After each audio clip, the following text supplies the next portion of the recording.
यहाँ मनोज जी आपने देखा होगा, जैसे हम लोग पहले जिज्ञासा थी जानने की कि वो बग्घी में आएंगे या वो कार में आएंगे, तो मुझे लगता है कि मौसम का मिजाज देखते हुए वो कार में पधारे हैं राष्ट्रपति महोदय। बिल्कुल।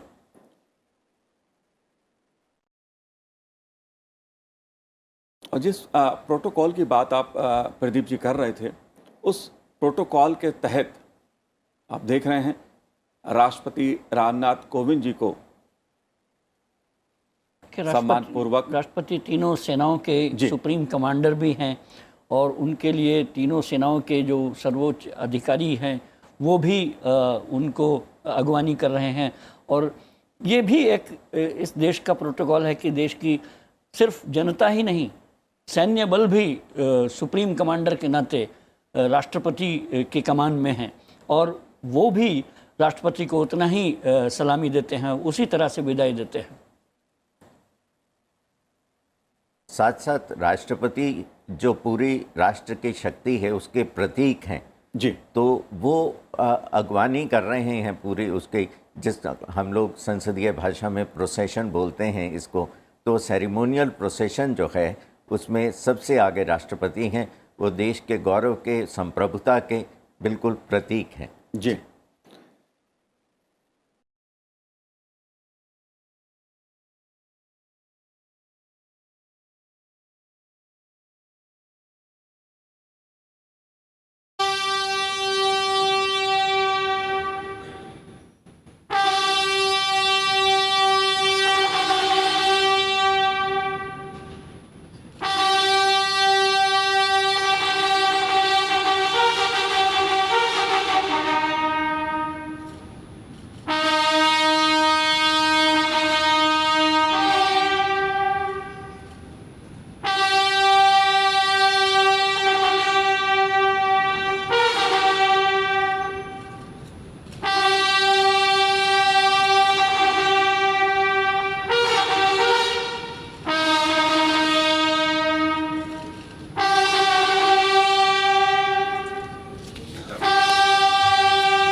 सभा में मौजूद सभी गणमान्य एवं विशिष्ट जनों को सादर नमस्कार। फेयरवेल, विदाई, यह शब्द सुनते ही मन भर उठता है, लेकिन कर्तव्य पथ पर निरंतर अग्रसर रहने वालों के लिए यह जीवन की किताब का एक अहम पन्ना बन जाता है, जहां ठहराव नहीं, नया आरंभ होता है। आज ऐसे ही एक सुनहरे पन्ने को संसद की इस किताब में स्वर्ण अक्षरों से अंकित करने और यादों को संजोकर यहाँ से कदम आगे बढ़ाने के लिए हम सभी संसद के ऐतिहासिक केंद्रीय कक्ष में एकत्रित हुए हैं। आप सभी का स्वागत, अभिनंदन।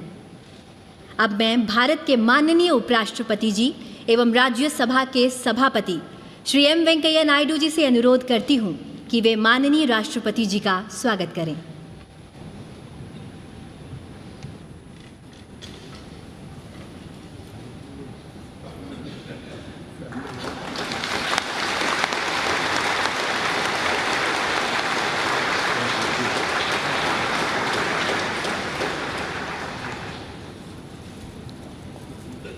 धन्यवाद माननीय उपराष्ट्रपति जी। अब मैं अनुरोध करती हूँ माननीय लोकसभा अध्यक्ष श्री ओम बिरला जी से कि वे माननीय राष्ट्रपति जी का अभिनंदन करें।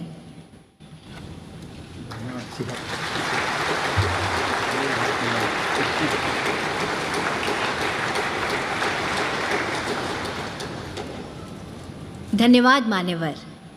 अब मैं आग्रह करती हूँ लोकसभा के माननीय अध्यक्ष श्री ओम बिरला जी से कि वे माननीय राष्ट्रपति जी के सम्मान में संसद सदस्यों की ओर से विदाई संदेश प्रस्तुत करें।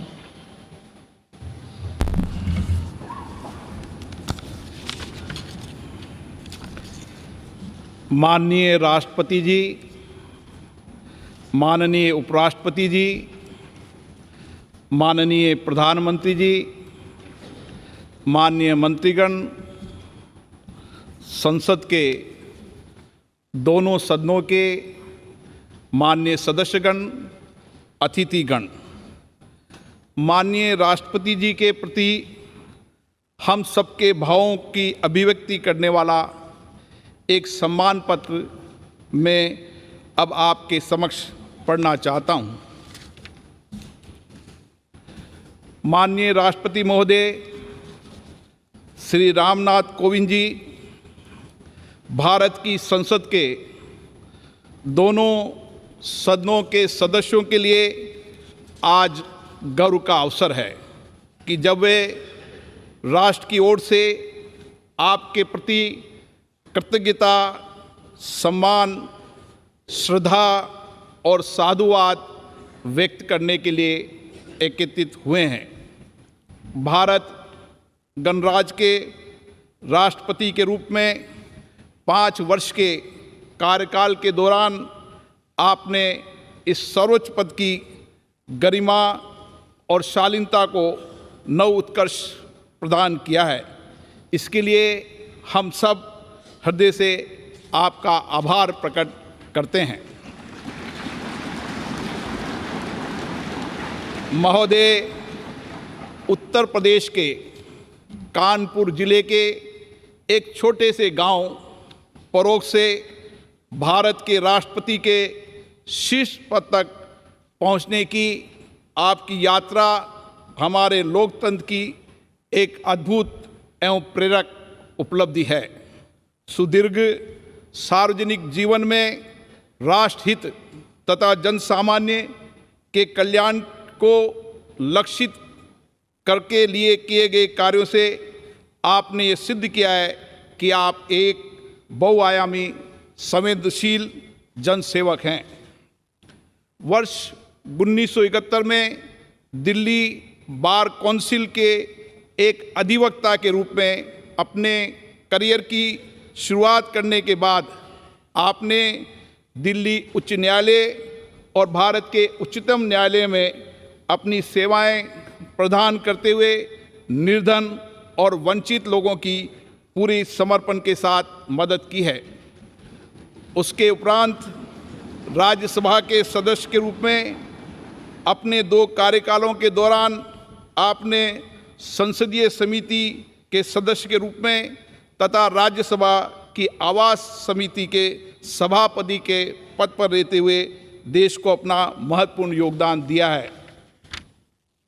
महोदय, आपका दृढ़ विश्वास है कि शिक्षा सशक्तिकरण का सर्वश्रेष्ठ साधन है। इसी भावना से संसद सदस्य के रूप में आपने ग्रामीण क्षेत्र में शिक्षा के प्रसार के साथ साथ उच्च शिक्षा के क्षेत्र में बुनियादी सुविधाएं उपलब्ध कराने और उनकी गुणवत्ता बढ़ाने पर बल दिया है।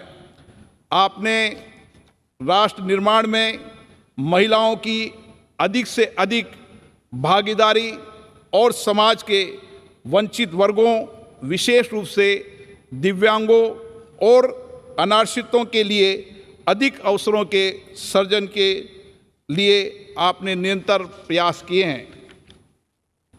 जनहित के महत्वपूर्ण मुद्दों के लिए आपकी अटूट प्रतिबद्धता लोक सेवा के प्रति आपके समर्पण का प्रमाण है। महोदय, वर्ष 2015 में बिहार के महामहिम राज्यपाल के पद पर आसीन होने के बाद आपने संवैधानिक मूल्यों को संरक्षित रखते हुए शांतिपूर्ण तरीकों से और संवाद के माध्यम से अनेक मुद्दों का समाधान किया, जिसके लिए एक स्वर से आपकी सराहना की गई। कुलाधिपति के रूप में अपने राज्य के विश्वविद्यालयों के क्रियाकलापों के सुधार के लिए निरंतर प्रयास किए गए। इसके अतिरिक्त आपने कुलपतियों की नियुक्ति में पारदर्शिता लाने एवं विश्वविद्यालयों के बेहतर विनियमन के लिए एक न्यायिक आयोग का भी गठन किया। महोदय, जब आपको वर्ष 2017 में भारत गणराज्य के 14वें राष्ट्रपति के रूप में भारत के राष्ट्र अध्यक्ष का दायित्व मिला, तो आपने अपने पद की अपेक्षाओं एवं चुनौतियों को गरिमा एवं विनम्रता से स्वीकारते हुए पदभार को ग्रहण किया। आपके विनम्र स्वभाव तथा कार्यशैली ने हम सभी सांसदों के मन में एक विशिष्ट स्थान बनाया है। संसद में दिए गए आपके अभिभाषण, आपकी दूरदर्शिता देश के समक्ष उपस्थित राजनीतिक एवं सामाजिक विषयों की गहरी समझ एवं उनके समाधान हेतु आपकी स्पष्ट सोच को प्रदर्शित करते हैं। आपके अभिभाषण ने सभी दलों के लोगों को समान रूप से प्रेरित किया है और उनके दायित्वों के प्रति भी जागृत किया है। यही कारण है कि आपको सभी दलों के नेताओं का पूर्ण सहयोग मिला है तथा हम सब आपको संवैधानिक मूल्यों एवं आदर्शों के संरक्षक के रूप में देखते हैं। हमें स्मरण है कि पद ग्रहण करने के बाद जब आप पहली बार अपनी जन्मस्थली गए थे, तब आपने भाव विभोर होकर वहाँ की धरती को नमन किया था तथा कानपुर की अपने शिक्षण संस्थान में आपने मंच से नीचे उतरकर शिक्षकों का चरण स्पर्श किया था। आपकी इन्हीं विशेषताओं ने नागरिकों का दिल जीता है और वे आपके साथ विशेष जुड़ाव महसूस करते हैं। महोदय, राष्ट्रपति के रूप में आपके कार्यकाल को अनेक मधुर और स्मरणीय पलों के कारण सदैव याद रखा जाएगा। स्वतंत्रता दिवस पर राष्ट्रपति भवन में आयोजित उस एट होम रिसेप्शन को आज भी याद किया जाता है, जिसमें आपने असंख्य लोगों का जीवन बचाने वाले कोरोना योद्धाओं को सम्मानित करने के लिए उन्हें मुख्य अतिथि के रूप में आमंत्रित किया था।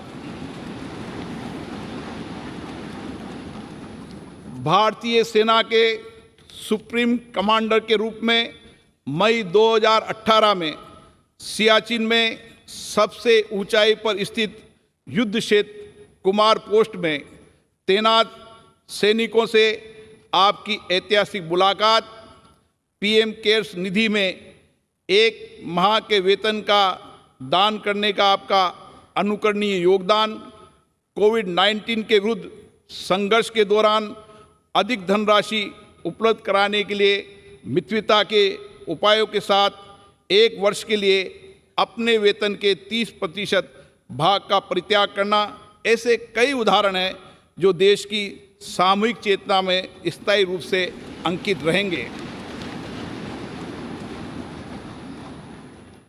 भारतीय संविधान के सिद्धांतों का अक्षरशः पालन, राजनीति निष्पक्षता के लिए आपकी प्रतिबद्धता और राष्ट्रपति भवन को आम नागरिकों के लिए सुलभ बनाने जैसे आपके अनुकरणीय कार्य आने वाली पीढ़ियों को सदैव प्रेरित करते रहेंगे।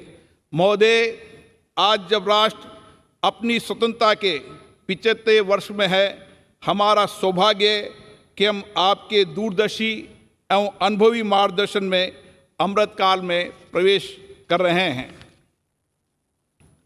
आप राष्ट्रपिता महात्मा गांधी, बाबा साहेब अम्बेडकर, श्यामा प्रसाद मुखर्जी व पंडित दीनदयाल उपाध्याय जैसे महान नेताओं से प्रेरित रहें।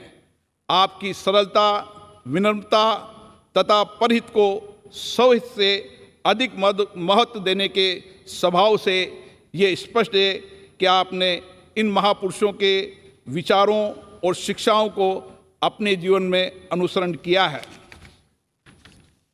हमें पूर्ण विश्वास है आपके विचार तथा आपका व्यक्तित्व वर्तमान के साथ भावी पीढ़ी के लिए भी प्रेरणा स्रोत बने रहेंगे। हम आपके स्वस्थ जीवन और दीर्घायु होने की कामना करते हैं। जय हिंद।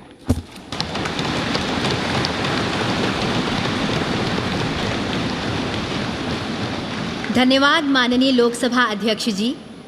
अब मैं आपसे अनुरोध करती हूं कि आप माननीय राष्ट्रपति जी को विदाई संदेश भेंट करें।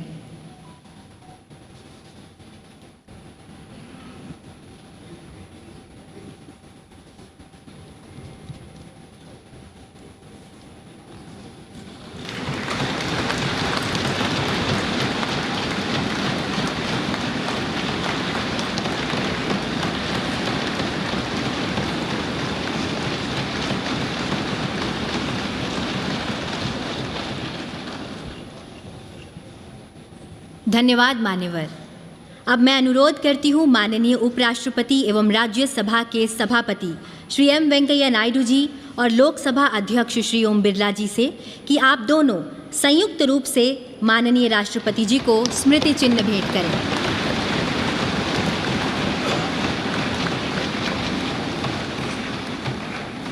अब आप दोनों से अनुरोध है कि आप माननीय राष्ट्रपति जी को हस्ताक्षर पुस्तिका भेंट करें।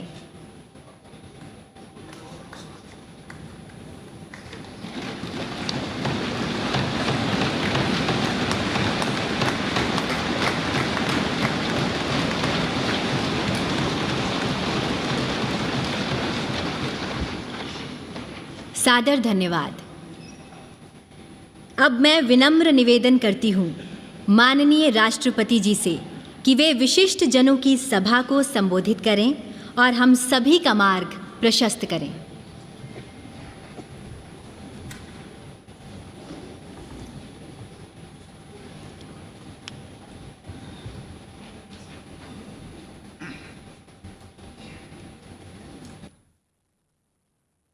राष्ट्रपति श्री एम वेंकैया नायडू जी, प्रधानमंत्री श्री नरेंद्र मोदी जी, लोकसभा के अध्यक्ष श्री ओम बिरला जी, राज्यसभा के उपसभापति श्री हरिवंश जी, सभी सम्मानित सांसदगण, विशिष्ट अतिथिगण, देवी और सज्जनों, आज आप सबसे जब मैं विदा ले रहा हूँ तो मेरे हृदय में अनेक पुरानी स्मृतियाँ उमड़ रही हैं। इसी परिसर में, जिसे सामान्यतया सेंट्रल हॉल के रूप में जाना जाता है, बरसों तक एक सांसद के रूप में मैंने ना जाने कितने सहयोगी सांसदों के साथ यादगार पल बिताए। 5 साल पहले इसी सेंट्रल हॉल में मैंने राष्ट्रपति के पद की शपथ ली थी। सांसद होने के नाते आप सभी का इस लोकतंत्र के मंदिर में एक प्रतिष्ठित स्थान है और मेरे हृदय में भी आप सबके लिए एक विशेष स्थान है और सदैव बना रहेगा।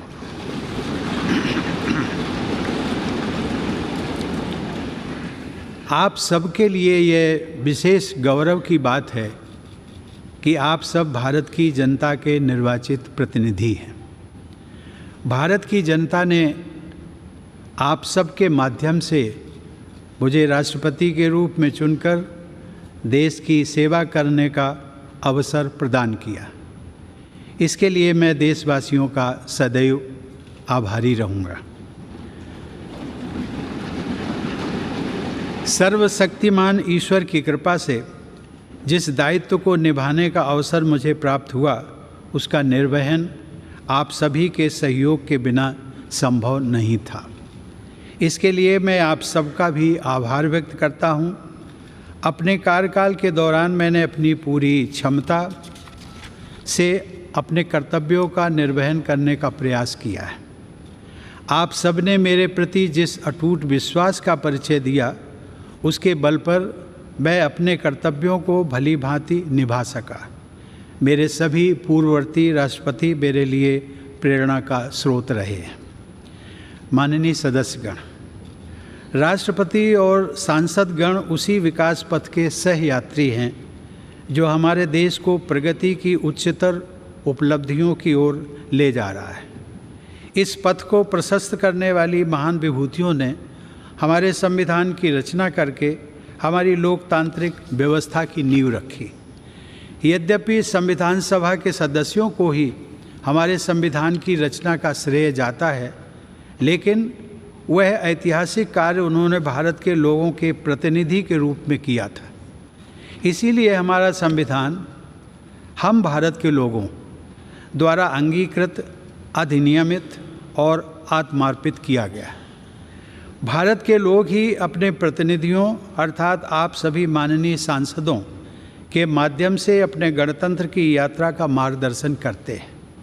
इसीलिए संसद को लोगों के तंत्र यानी लोकतंत्र का मंदिर भी कहा जाता है।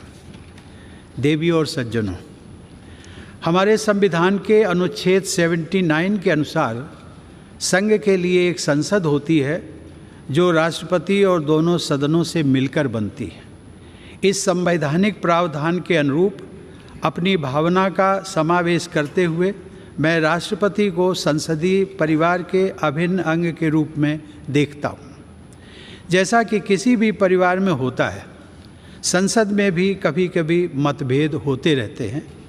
आगे का रास्ता कैसे तय करना है, इस विषय पर विभिन्न दलों के विचार अलग अलग हो सकते हैं, लेकिन हम सब संसद रूपी परिवार के सदस्य हैं जिनकी सर्वोच्च प्राथमिकता है राष्ट्र रूपी विशाल संयुक्त परिवार के हित में निरंतर कार्य करते रहना।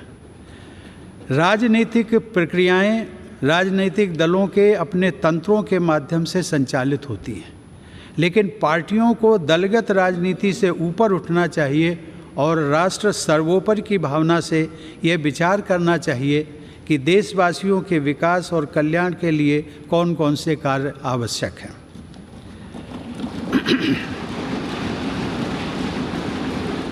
जब हम पूरे राष्ट्र को एक विशाल संयुक्त परिवार के रूप में देखते हैं तो ये समझ में आता है कि पारिवारिक मतभेदों को सुलझाने के अनेक रास्ते हो सकते हैं जो शांति, सद्भाव और संवाद पर आधारित होते हैं।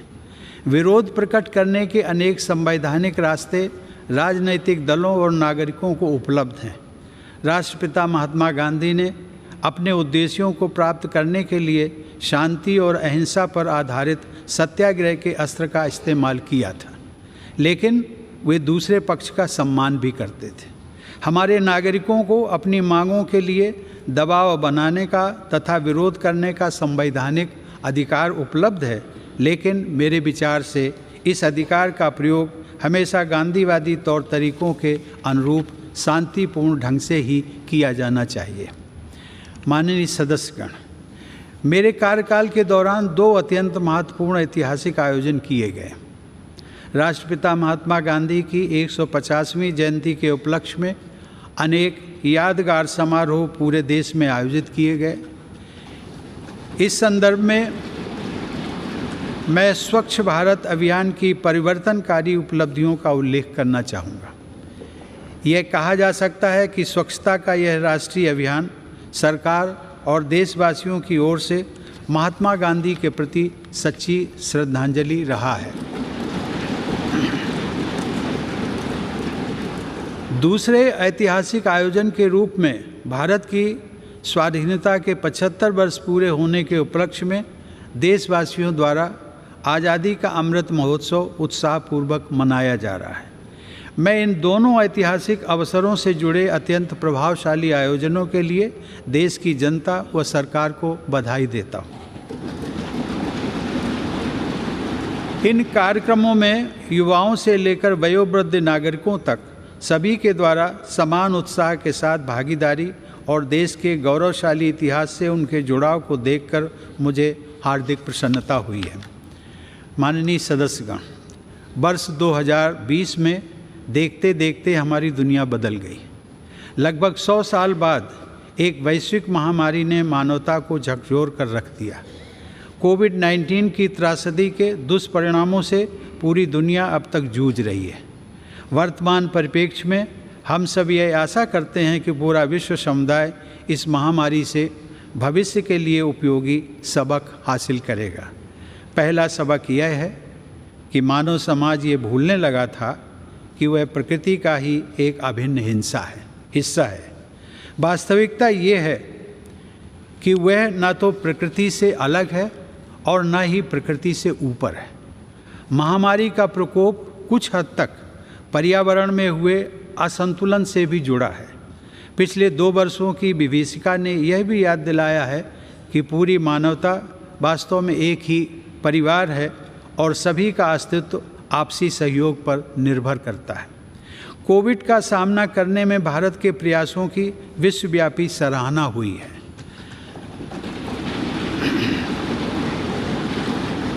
सबके प्रयास से हमने केवल 18 महीने में ही 200 करोड़ वैक्सीन लगाने का लक्ष्य प्राप्त किया है।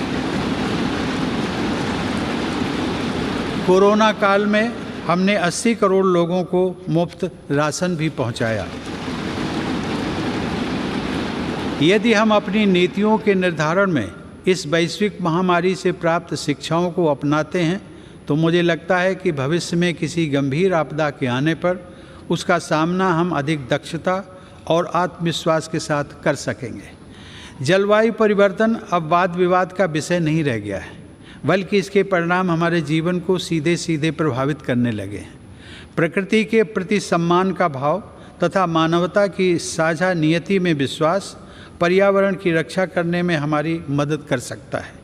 इस संदर्भ में ग्लोबल क्लाइमेट एक्शन में भारत की अग्रणी भूमिका तथा ऊर्जा के वैकल्पिक स्रोतों को बढ़ावा देने की पहल विशेष रूप से सराहनीय है।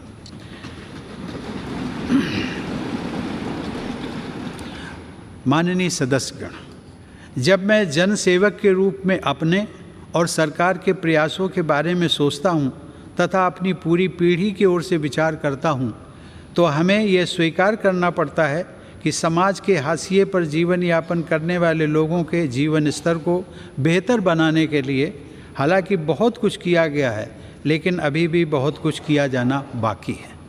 हमारा देश धीरे धीरे ही सही लेकिन सधे हुए कदमों से डॉक्टर अंबेडकर के सपनों को साकार करने की दिशा में आगे बढ़ रहा है। मैं मिट्टी से बने एक कच्चे घर में पला बढ़ा हूँ, लेकिन अब ऐसे बच्चों की संख्या बहुत कम हो गई है जिन्हें आज भी उन कच्चे घरों में रहना पड़ता है जिनमें छत से पानी टपकता हो। आज बड़ी तादाद में हमारे गरीब भाई बहनों के पास भी पक्के घर हैं। ये बदलाव काफ़ी हद तक सरकार के विशेष प्रयासों से संभव हो सका है। अब हमारी बहुत सी बेटियों और बहनों को पीने का पानी लाने के लिए मीलों पैदल नहीं चलना पड़ता है, क्योंकि हमारा प्रयास है कि हर घर नल से जल पहुँचे।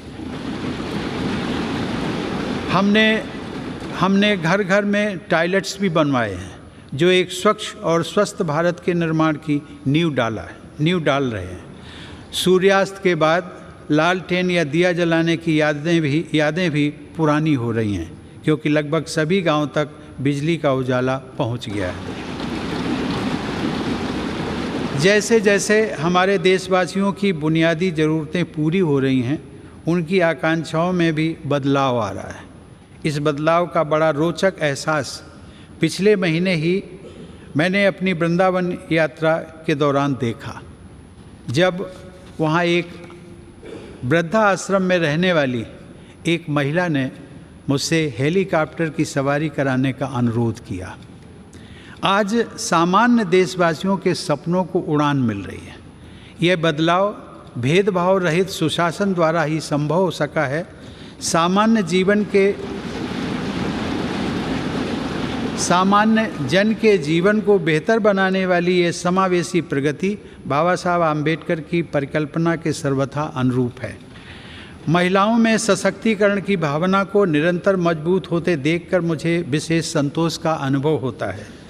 यह सशक्तिकरण युवा पीढ़ी की हमारी बेटियों को और आगे बढ़ा रहा है। मैंने जितने दीक्षांत समारोहों में भाग लिया है, उनमें से अधिकांश संस्थानों में मैंने देखा है कि बेटियों का प्रदर्शन लड़कों से बेहतर रहा है। मुझे विश्वास है कि राष्ट्रीय शिक्षा नीति 2020 इस बदलाव को और तेज़ी से आगे बढ़ाएगी। मेरा मानना है कि आने वाले वर्षों में महिला सशक्तिकरण से हमारा समाज और अधिक मजबूत होगा। स्त्री पुरुष के बीच समानता के इस अभियान का प्रभाव अन्य क्षेत्रों में हो रही प्रगति में भी परिलक्षित होता है। माननीय सदस्यगण, अपनी बात समाप्त करने से पहले मैं राष्ट्रपति पद के लिए नवनिर्वाचित श्रीमती द्रौपदी मुर्मू को हार्दिक बधाई और शुभकामनाएं देता हूँ।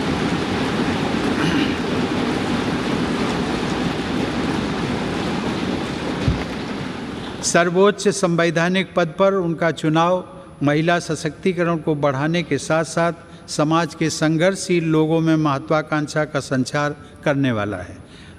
मुझे पूरा विश्वास है कि उनके अनुभव, विवेक और व्यक्तिगत आदर्श से पूरे देश को प्रेरणा मिलेगी और मार्गदर्शन भी। मैं एक बार फिर आप सभी के प्रति कृतज्ञता व्यक्त करता हूँ। आप सबके साथ काम करने का मेरा अनुभव अविस्मरणीय रहा है। आप सबने संसद के अंदर और बाहर देश की जनता के हित से जुड़े अनेक कार्य किए हैं। इसके लिए मैं आप सबको साधुवाद देता हूँ। अपने कार्यकाल के दौरान मैंने आप सबके साथ विभिन्न आयोजनों में विचारों का आदान प्रदान किया है। मैं समय समय पर सांसदों के तथा अन्य क्षेत्रों में कार्यरत लोगों के अनेक प्रतिनिधि मंडलों से भी मुलाकात करता रहा हूँ। राष्ट्रपति के पद को आप सब ने जिस प्रकार निरंतर सम्मान दिया है, उसकी मैं सराहना करता हूँ। इस दौरान मुझे प्रधानमंत्री श्री नरेंद्र मोदी जी व उनके मंत्रिमंडल के सदस्यों के साथ काम करने का भी अवसर मिला है। उन सब ने मुझे जो विशेष सम्मान दिया है, उसके लिए मैं उन सभी को धन्यवाद देता हूँ। मैं उपराष्ट्रपति जी श्री एम वेंकैया नायडू को उनके सतत सहयोग के लिए धन्यवाद देता हूँ। वेंकैया जी ने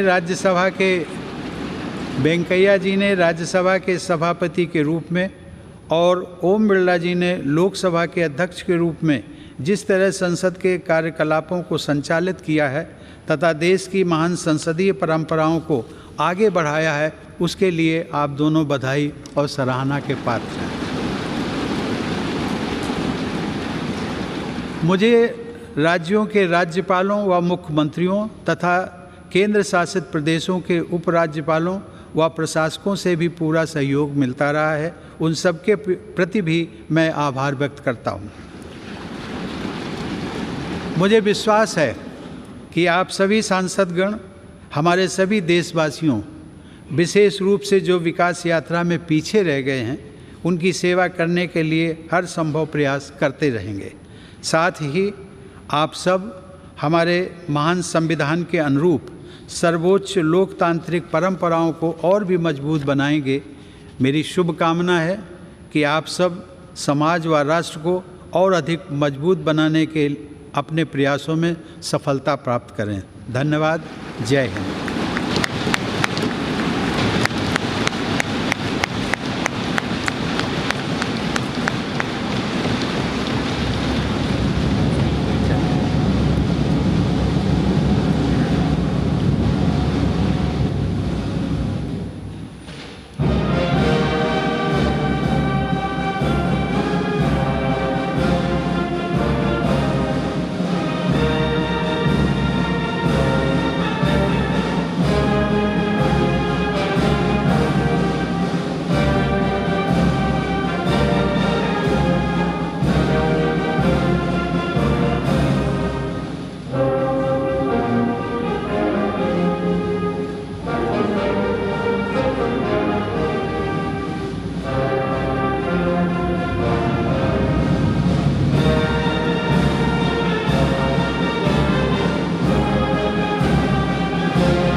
कृपया कोर्टयार्ड 9।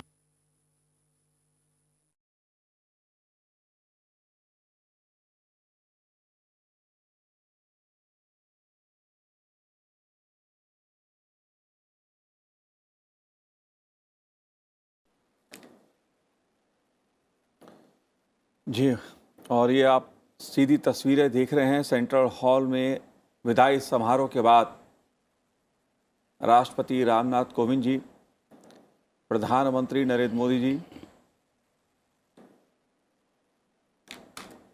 गर्मामय एक कार्यक्रम का आयोजन संसद के दोनों सदनों के सदस्यों की मौजूदगी में उपराष्ट्रपति, राज्यसभा के सभापति एम वेंकैया नायडू जी, लोकसभा अध्यक्ष ओम बिरला जी, एक गर्ममय कार्यक्रम। मुकेश जी, दरअसल राष्ट्रपति के भाषण को सुनकर ऐसा एहसास हुआ कि ये मिट्टी के कच्चे घरों में रहने वाला, जिसकी छतें मानसून में टपकती होंगी जी, और जो लालटेन की रोशनी में पला बढ़ा एक व्यक्ति, उसकी पीड़ा को समझने वाला और जीने वाला, उसको, वो व्यक्ति का भाषण था ये। और उससे एक एहसास ये हुआ कि, और ये हम मनोज जी, आप भी खुद उसी ग्रामीण पृष्ठभूमि से हैं, हम भी उसी से हैं, प्रदीप जी भी वहीं से आए हैं, हम सब ने वो मिट्टी की छत, वो टपकते मकान, वो लालटेन, वो सब कुछ देखा है जो जिसका जिक्र राष्ट्रपति ने किया। जी। और उस बदलते भारत की तस्वीर भी पेश की कि किस तरह से ये सब देखिए, विदाई समारोह में विदाई लेते हुए राष्ट्रपति रामनाथ कोविंद जी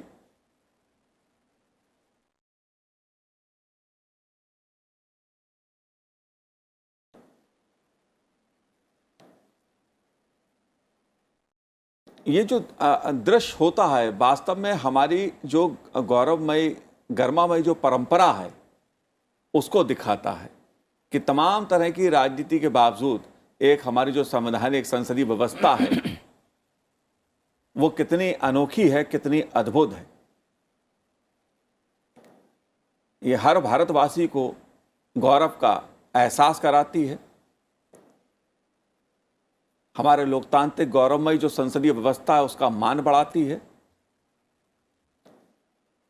और ये राष्ट्रपति रामनाथ कोविंद जी का